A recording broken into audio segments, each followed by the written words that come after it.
going on, guys? Welcome back to the channel. Welcome to day 3 of my 30-day golf challenge. A little bit of coffee to start the morning. Hanging out with my dog. Say hello. Rico. So this challenge is going pretty well. I have to say that I've enjoyed it so far. It's definitely a challenge to get yourself up mentally, to try to just commit to something for consecutive days. I've never done anything like this before, so on the agenda today I've got a couple more drills that I'm working on the Spawnia net, and weather permitting I'm going to get to the range and then close out the day. A couple of things I'm working on specifically are going to be my backswing, and a couple of things where my club's positioned at the top of my backswing. So let's get into today's video.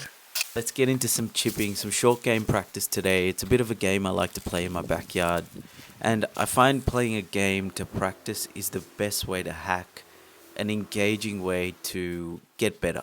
And this is one of the ways that I like to do it, especially with my short game. It asks me to be creative, as well as it's something that I've always done, even when I was a lot younger. It's something I'd take my sand wedge to the backyard, and I'd try to hit all sorts of different shots with it.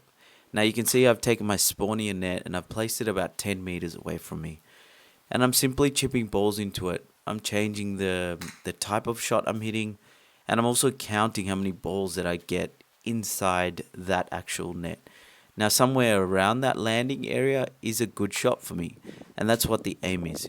But the game here is to put as many of the balls into that net as possible. Some of them will be short, some of them might go long, some you may miss.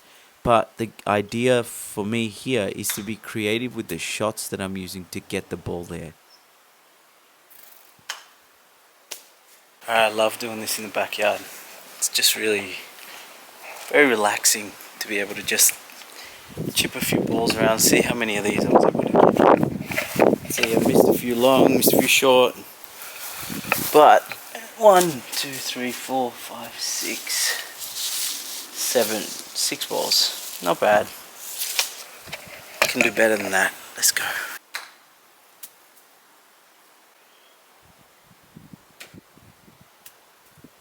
Just helps me to kind of figure out how to aim at a spot and consistently just keep hitting it. And within like a 15-minute span, I've hit maybe 100 balls into this spot by varying distances and things like that. Absolutely love this. Be resourceful with the stuff you have at home. Even if it's a small yard, you can still get better with what you have.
Man, that was tough.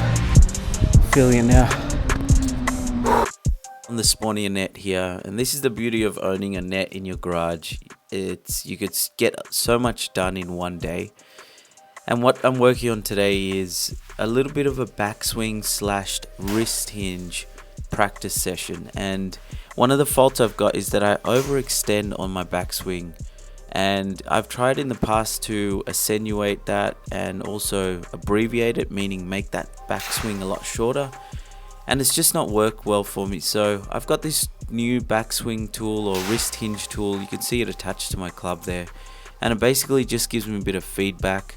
It's not a new tool. A lot of people have used this or a variant of this tool for sure in their training. And what I'm doing with this is I'm just letting the club rest at the top of my backswing and just feeling where that club is, and then holding the club there for a slight second, because the second part of my swing that's that causes problems for me is just being too rushed on that downswing, and that causes me to hit slices, leave the club face open, top balls, also all sorts of inconsistencies that I want to get out of my game.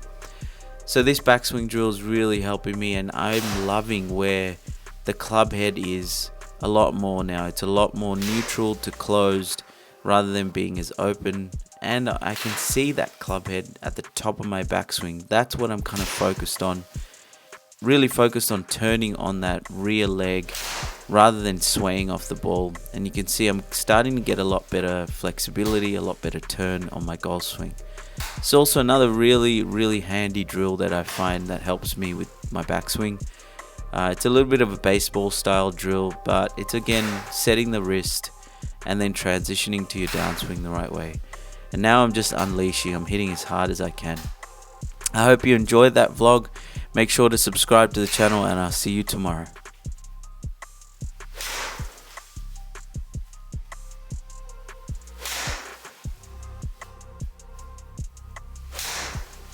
And don't forget, golf is hard.